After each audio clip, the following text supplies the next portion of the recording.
গত ২ দিন যাবৎ অপু বিশ্বাস ভক্তরা বুবলির অট্টহাসি নিয়ে যেভাবে ট্রল করছিলেন, তারা কি এখন অপু বিশ্বাসের এই অট্টহাসি নিয়েও ট্রল করবেন?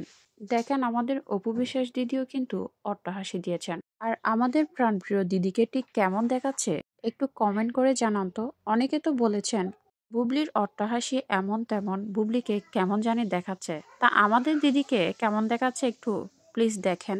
ভাই, দিদির হাসি কার কেমন লাগছে আমি জানি না, তবে আমি দিদিকে দেখে রীতিমতো ভাই সিরিয়াসলি আমি ভয় পাইছি। এখন আপনারাই দেখেন, আপনারা একটু ভয় পান কিনা।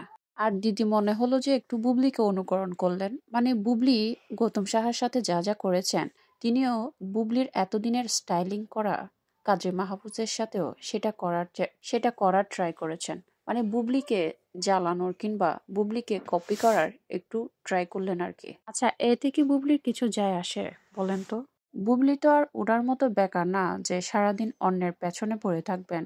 অন্যকে কিভাবে ছোট করা যায়, অন্যের কিভাবে ক্ষতি করা যায়, এসব চিন্তা করবেন রাত ৩টা পর্যন্ত। বুবলি এসব করেন না। বুবলি নিজের কাজটাকে সবসময় প্রাধান্য দিয়ে এসেছেন।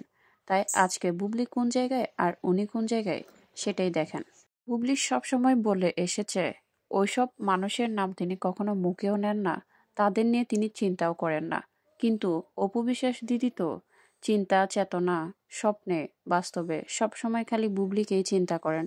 বুবলিকে কিভাবে জ্বালানো যায়, বুবলিকে কিভাবে ছোট করা যায়, সেসব নিয়ে চিন্তা করতে থাকেন। তাই তো তিনি বুবলির পেছনেই পড়ে আছেন। আর বুবলি নিজের যোগ্যতায়, নিজের মেধায় অনেক দূর এগিয়ে গিয়েছেন।